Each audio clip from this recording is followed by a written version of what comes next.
Hey guys, and welcome back to a new video. As you know, sim racing is getting more and more popular, and that means it's also becoming more and more competitive for sim racing companies. We are witnessing launch after launch, and while we are getting some amazing new technology, we are also seeing the basic gear getting better and cheaper.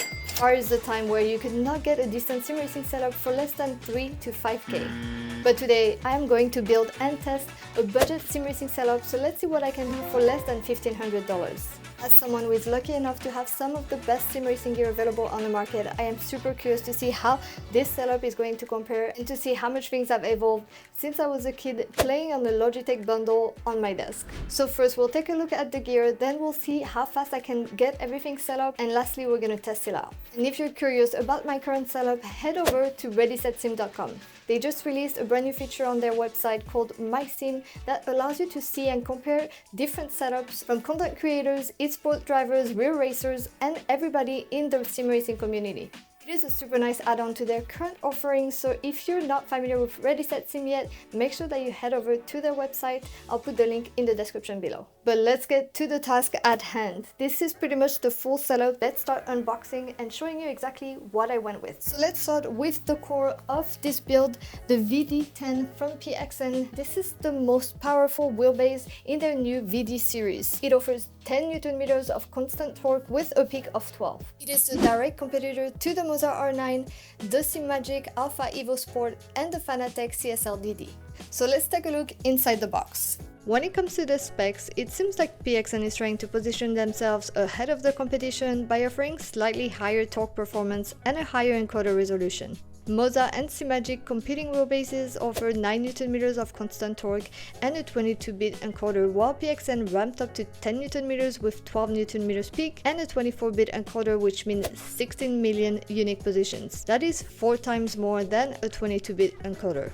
The VD10 also has a 20-pole low inertia servo motor with cock-free technology, which is supposed to deliver a smoother and faster response. PXN developed their own dedicated algorithm called Sense Plus, as well as an intelligent active cooling system with precision sensors to minimize the risk of overheating. PXN priced this new series very competitively, offering the bundle VD10 wheelbase plus the DSR2 steering wheel for $499. This is cheaper than both the Moza and SimMagic 9 Nm bundles. The R9 V3 bundle with the CS V2P is $549, while the Alpha Evo Sports 9 Nm bundle with the GT Neo steering wheel is $649. Now if you take the wheelbases alone, the VD10 is $369. It's $20 more than the R9 V3, but it is still cheaper than the Alpha Evo Sport, which is $399.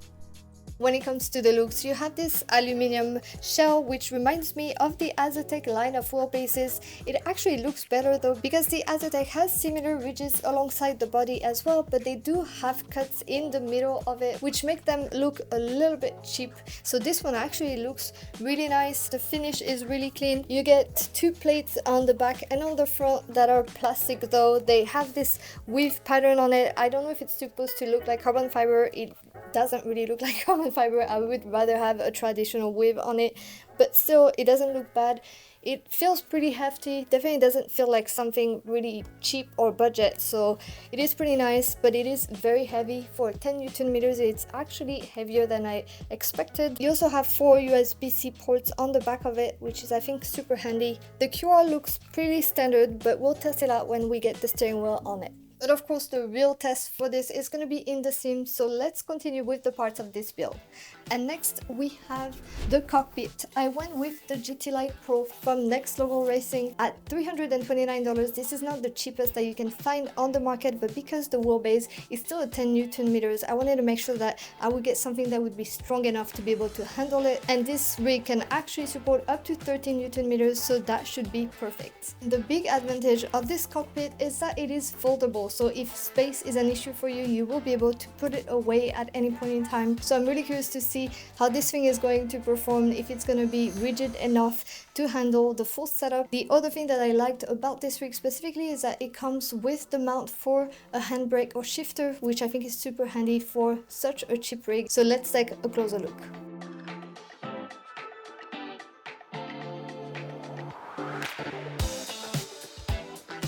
So this is it. That's all the part for this rig. So as you can see, it's pretty much 3 big parts. You have the mount for the pedals, the mount for the wheelbase, and then the seat, and basically what will go under the seat. And that's pretty much it. The seat actually looks super comfortable.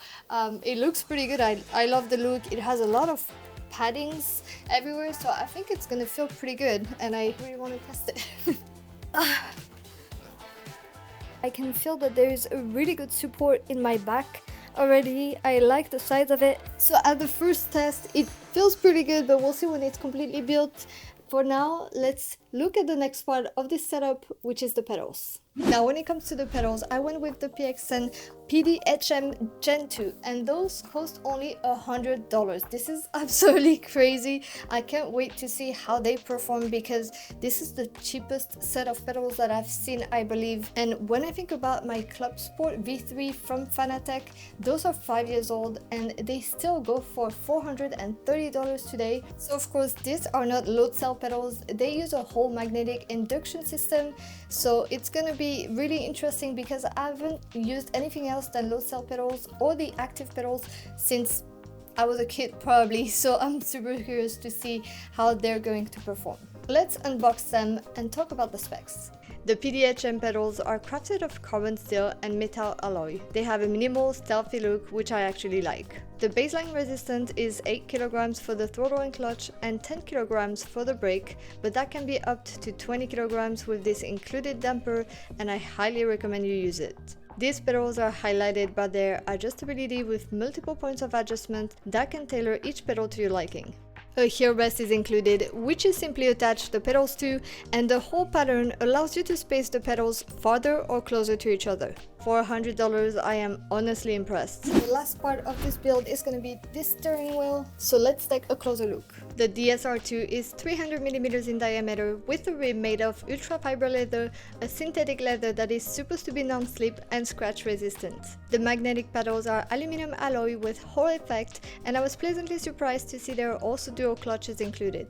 It offers 13 programmable inputs, a rotary encoder with 20 positions, and 11 customizable LED lights. It has a red stripe at the 12 o'clock position, which matches the stripe on top of the VD10 wheelbase, making for a nice aesthetic touch. Here's what everything sounds like.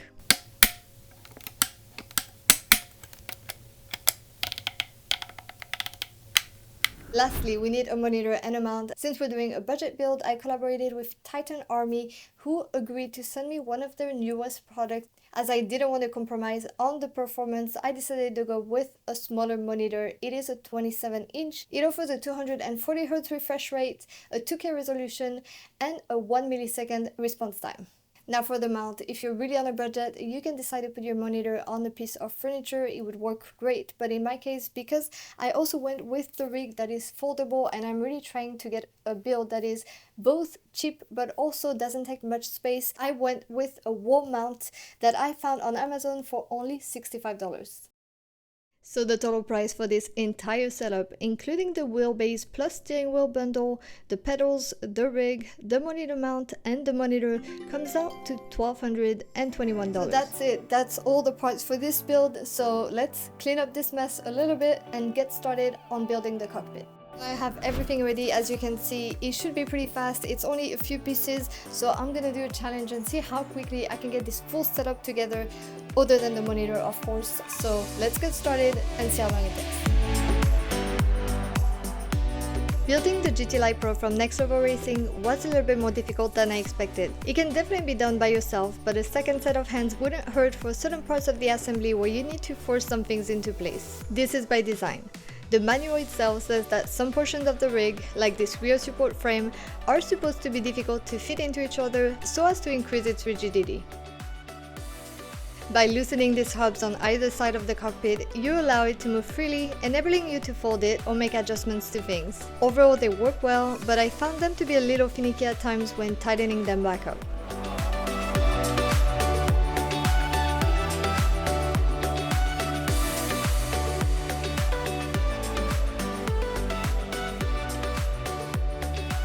These strengthening straps are used to further reinforce the rig to make it more stable. They attach from the wheelbase mount to the pedal plate mount. There is also one for the shifter mount that attaches to the seat frame. Alright guys, so that's pretty much it for the rig. This is the final look. As you can see, I still have to make adjustments, but everything is installed. It's pretty much ready for its first test. So I'm gonna jump in it. It took me about 45 minutes, I think, to put it together, so not bad at all, definitely. Oh, that's a lot of noise, but it actually feels pretty good. Definitely a bit noisy, so when you move around, I don't know if you can hear it, but it's definitely making a lot of noise. So hopefully once I break it in properly, it's gonna go away, but for now I can definitely hear it. However, I have to say it is a lot more comfortable than I expected. It's super soft and there is so much support for your back. I'm really impressed with that. There is a huge cushion right here that is actually making the position super nice. I really like it. I feel really kind of tight in there. For sure it's not for people that are gonna be bigger because my hips are barely making it in here, but I do like that feeling of being really tight in. It's not in the way of my arms, which I also really like because some of the seats sometimes kind of make you a little bit too closed in. So we'll see, of course, once I'm actually driving, but for now I'm pretty impressed with it. It looks really cool. We'll see in terms of the adjustments, see if this is good enough. I know I can put this plate a little bit closer if I need to, which I may have to depending on where my wheelbase is going to sit on here. And then you have a ton of adjustments actually depending on your size. So as you can see here, you have those two little indications. So if you're taller, you can just pull this up a lot. Same thing in the back here, the tubes can be pulled up. I'm at the lowest setting, but you can also move this, and the pedals are also adjustable. I haven't touched them yet, but those two plates can be pulled back. So there is quite a few adjustments that you can make for such a small rig. It feels kind of sturdy. I want to see, of course, once I have the wheelbase on, but I have to say I think they've built this really well. So let's see what happens when I put the gear on it and test it out. So I'm gonna start with my wheelbase and the steering wheel. So I have my wheelbase right here, and in fact you can take this plate off and move it closer if you wanted to. I don't think I will need to in my case, but I'm still gonna take the plate off to see how it's gonna fit on the bottom of this wheelbase. So this is a really tricky situation because the two holes that match the pattern of the plate are actually in the middle of this. So I don't even know if after I attach the wheelbase to the plate, if it's gonna fit through this. And the other tricky part is that I need to, of course, reattach the plate on here. And I don't know if you can see here, but basically the screws that will go in here are hitting almost the side of the wheelbase. So what I ended up doing is moving the base plate to its further away position. That's the only way I found where I could have the two holes that the wheelbase will fit in that are not obstructed by the tube here. So it's not optimal because that means the wheelbase is going to be hanging out kind of far and not attached at the back. So it's definitely not something you should be doing. If at all possible, you should try to have your wheelbase attached by all four screws if you can.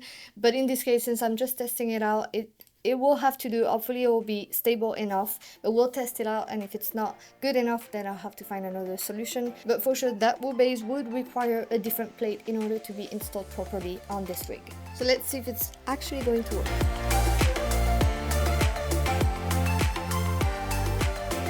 So the wheelbase is officially on.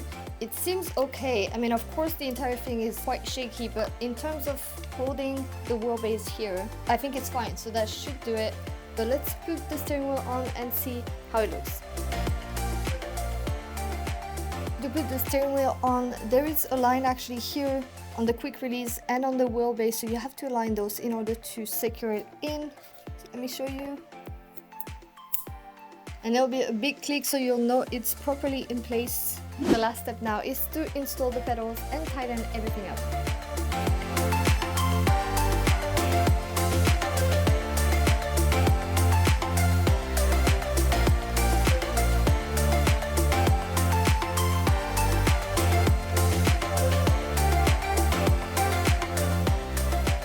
The pedals are finally installed. It was very easy to do, very straightforward, but as you can see, I am very far from them right now, so let's make a few adjustments.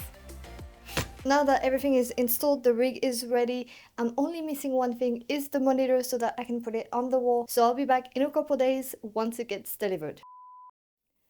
Look what just arrived. It's been a few days, I've been waiting for this monitor, and in the meantime I've been installing the monitor arm that is on my wall. It was pretty easy to install, probably took me 15 minutes. I also adjusted this entire setup so that it would fit me, so I think I'm in a pretty good place right now. So let's get the monitor installed and go for a test drive.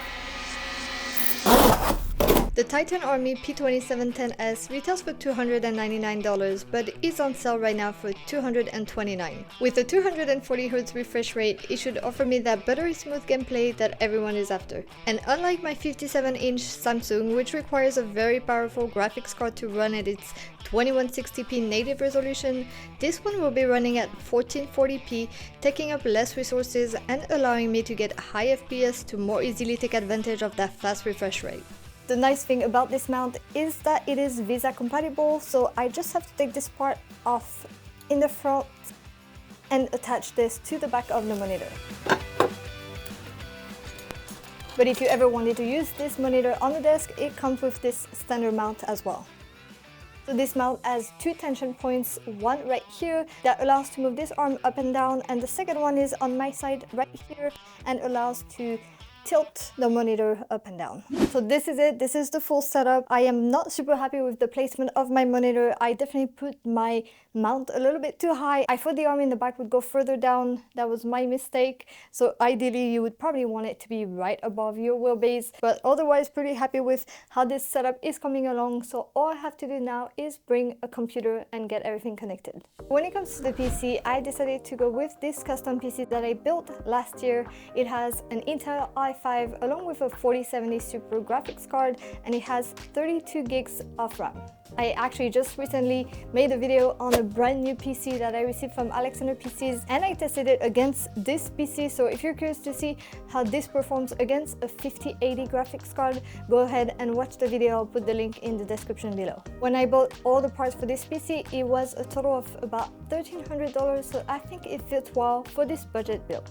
So I connected everything, so we're pretty much ready to go. As you can see, the cable management on this rig is not optimal because there is no frame really to attach to, but that will do for this video. So let's turn this computer on.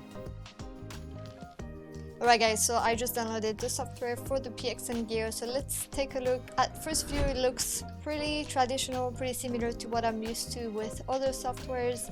You have, home, device, games, update, settings, all the typical stuff. So let's take a look at the devices. We have the wheelbase, steering wheel and pedals. So if we start with the wheelbase, we can see the steering settings. You can choose the limit strength, soft, medium or hard. You can choose the lock angle, the max rotation speed, and then of course on the right side you have everything related to force feedback, torque, inertia, friction and damping. It actually looks pretty good, I think.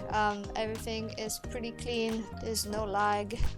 It's pretty nice. When we look at the steering wheel, you can see all of the buttons on the left here, and then you can map everything on the right side. And when it comes to the pedals, you can also adjust the curves. I don't know how much this curve is actually going to impact this pedals, so that's going to be something to try out. But it definitely looks pretty good for the price of this gear. I think they have, great software. So let's see how it actually performs in iRacing. So I just started iRacing. I am in the M2 CSR as usual, and we're at Okayama. So let's give this entire setup a try. And in the first 2 laps, as I am just warming up the tires, I'm gonna just try out the entire setup, see how it feels, tell you, the overall feeling without focusing on any specific part of the setup. But just coming from my usual setup, see how different it feels, how good or bad it is.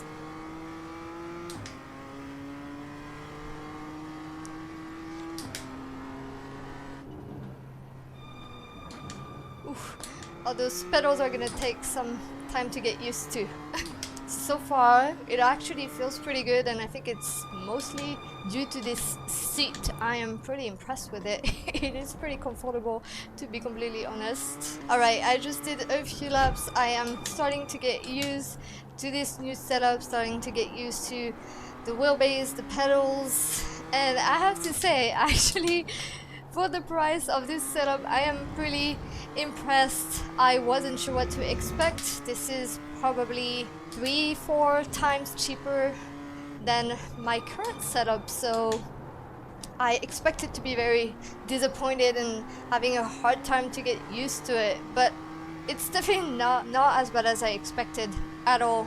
It is actually quite good. So let's start by talking about this wheelbase from PXN. So again, this is the VD10, so decent torque. I am able to get, you know, still work out with this wheelbase. So it is nice, and it's actually very detailed. I am pretty impressed. I can feel a lot of the details of the road. It feels pretty smooth overall. There is a little bit of mechanical feeling, I think.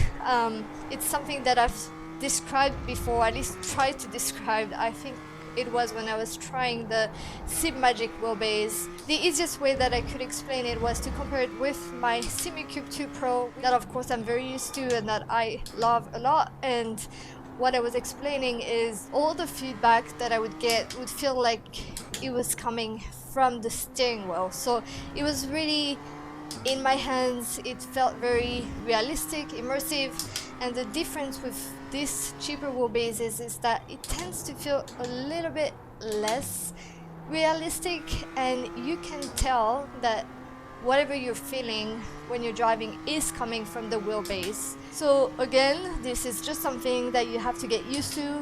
If you have never experienced anything different than that, then you're gonna think it's totally fine and it's nice and it's good. And I'm sure after a few more laps, I will completely forget about this feeling because I won't remember what anything else feels like. So just like for any new setup, there is always a time to just get used to, you know, what you're using. And of course you can also change some of the settings, make it feel more realistic or more like what you're used to or what you like. So in terms of the wheelbase, really, I don't think there is any complaints so far in terms of how it feels. The curbs are pretty strong. I'll show you a close-up of the wheel when I go on the curb. They are definitely very present. There's not too much on the straight line. The wheel is not going insane, which I've experienced with some of the other wheelbases before. So it looks like the algorithm is pretty well developed. Maybe if I put the force feedback 100%, it would, but it is really pretty good so far. There's definitely that a little bit of that mechanical feel. When I'm turning a lot, I can feel it a little bit more on some of those sharper turns, like right now. When I'm really there, I can feel it a little bit, but it's again really minimal, nothing to complain about. And actually, I have to say it's probably the steering wheel itself that is kind of ruining the experience, because, you know, this is definitely on the cheaper side. It's not horrible at all. I actually think for the price it looks decent. It doesn't feel too bad in your hands. It is a little bit on the harder side. What I like about it is that it's pretty small. The handles are pretty small as well, and I don't like when the steering wheels are too thick because, you know, I have small hands. So this one is actually pretty nice for me. The pedals are not too far, which is also really great because often I have to adjust them, try to make them a little bit closer, because sometimes they're hard to reach in terms of how they feel. It's not necessarily the best, but it's not bad either. They're not super loud. They're a little bit loud, but it's not horrible. And I think in terms of the looks, some of those buttons on the front do look cheap, and they feel a little bit cheap too. So that would be one of the complaints, really would be those buttons in the front. It's still nice to have some lights, so I have the telemetry in front of me, so there's always something that I enjoy. And for the price of this steering wheel, this is a nice plus to have. So you can definitely tell that, you know, they're trying to be very competitive, and I think when you look at the price and the value for the price and what's on the market currently, what the competition is doing, they're definitely positioning themselves pretty high. It is not a high-end product, so I can't be expecting too much, and for a budget build, I think it surpasses my expectations. Now I also have on this build the PXN pedals. They are only $100 for all 3 pedals, which is pretty crazy, and I have to say that's probably what I'm most impressed with. Those are not even load cell pedals, as I've mentioned before. However, I have to say they feel very similar to load cell pedals, and I really like the design of them. It was really easy to install them. I like the base plate that they have, the rest plate on the front. There is nothing really to adjust. It fits perfect, of course, because they've designed it for it. It's really large, and what I really like is actually the front plates on the pedals are also very long, and you can adjust them up and down, which for me is a huge plus. That is something that I often complain about on new pedals, because I hate when my feet are not feeling comfy, or when I don't know where to rest, you know, my foot. In terms of the feel, it is very different from my active pedals. Of course, I feel like it's really hard to be precise on my inputs, because of course the travel of the pedal is much longer than what I'm used to, and they're also a lot less strong. I think with the spring that I added on the back, it is about 20 kilograms. So of course it's a lot less than what I'm used to with the active pedal, but at the same time it's a nice rest for the legs, so I'm not really complaining right now.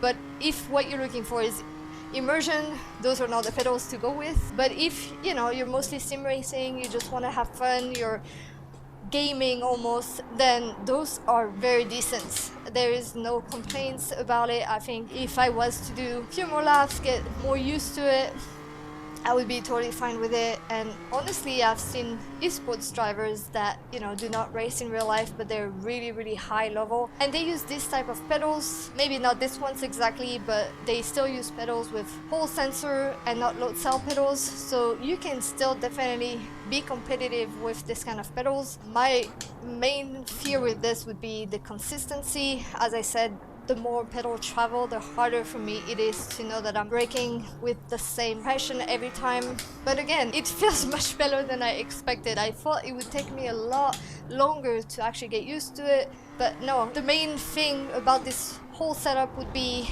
in terms of the long-term durability. I don't know, you know, the quality of it. I don't know what happens in 3 months, 6 months, a year from now. However, for now, it is feeling pretty good. I don't know either about, you know, one thing that I was worried about is my wheelbase is gonna get hot. I think if you go in the software, it actually shows you the temperature, so you can probably keep an eye on it. It is the summer right now in Arizona, so you can imagine it is really hot.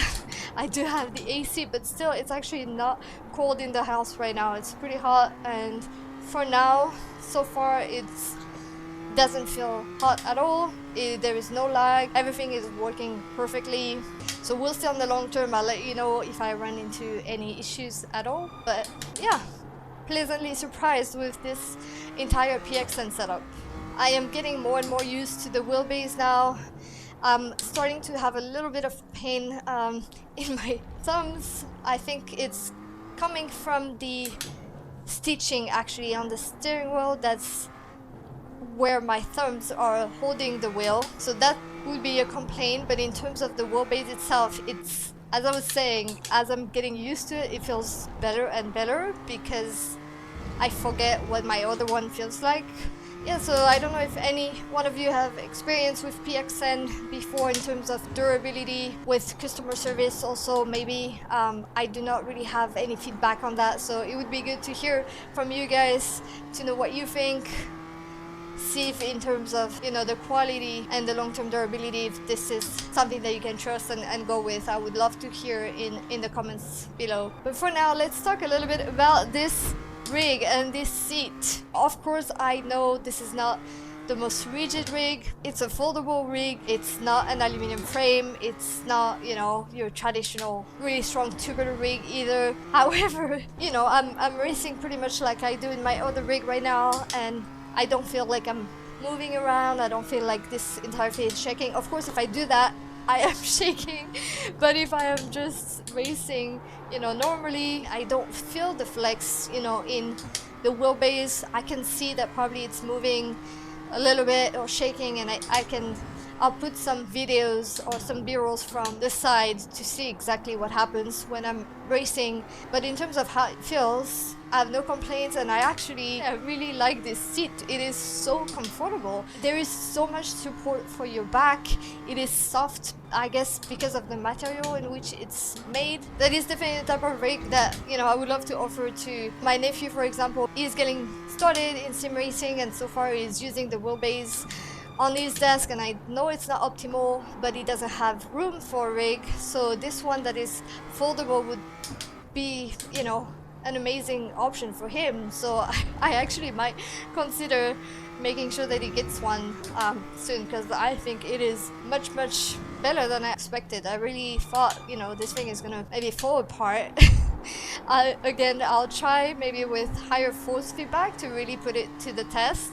I like the flexibility of it. It took me quite some time to get it exactly to feel right for me, and now I'm still feeling that the wheelbase is very slightly too far, but it's the best that I could do with the issues in, you know, being able to install this wheelbase properly on the base plates. However, there are a lot of adjustments that you can make in terms of the back, the pedals. You can move, you know, the thing that is holding the wheelbase as well. So I think it would fit a broad range of people and sizes. I feel like I'm a little bit on the edge already of too much. I mean, I still have room, but if you're, you know, in the average, I think that would fit pretty much anyone very easily. So the last part of this build is this monitor, and first thing is, it is too small. That is for sure, way too small. I am used to my 57-inch monitor, the Odyssey Neo G9, so this is a big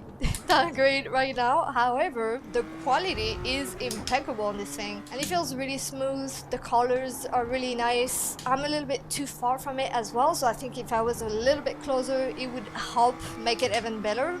There's really nothing to complain about. It's really nice. It was super easy to set up on the arm as well, so I am pretty impressed. There are a lot of different settings options as well that I've seen in the menu of the monitor, so you can use it for a lot of different things. I'm probably actually going to use this monitor then for work or even for actual gaming, because it's going to be much better than the one that I'm using for my home office. So that's going to be a nice upgrade. I think my eyes are going to be very thankful for that. So yeah, again, same thing for, you know, the price of the monitor. You're getting 240 Hertz. It is really a nice add-on to this entire setup. I think going with a triple on this would be pretty good. Definitely high quality, would add to the immersion.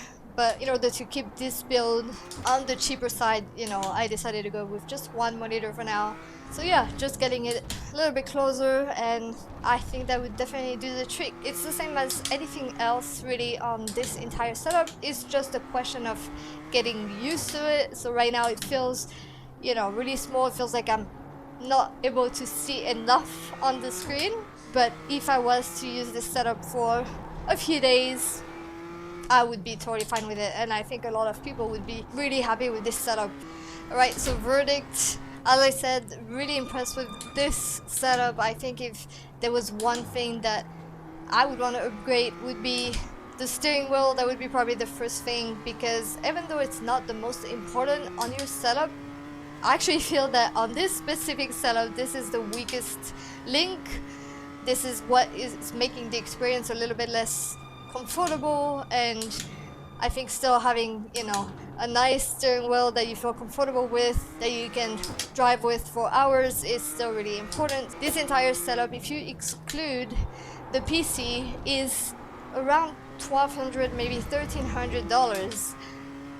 So honestly, for this price, I don't think you can do much better than what I currently have. Of course, you can go with a wheelbase that has less torque if you wanted to, in order to reduce the price and maybe invest in a slightly bigger monitor or maybe better pedals. But honestly, I wouldn't really change the pedals. I don't think I would change the rig. So yeah, if you don't think you need 10 Newton meters of torque, maybe go with a slightly cheaper one. Go with the bigger monitor if you want a little bit more immersion.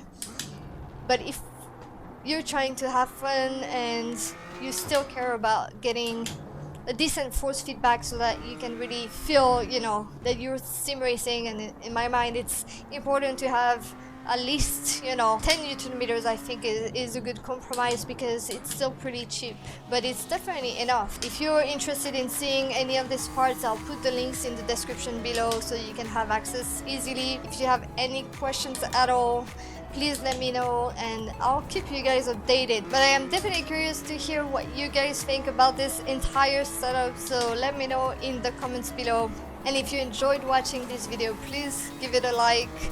Consider subscribing to the channel. I really appreciate all the engagement that I have received on the channel, and I promise I have more iRacing videos coming on the channel soon, so don't miss them.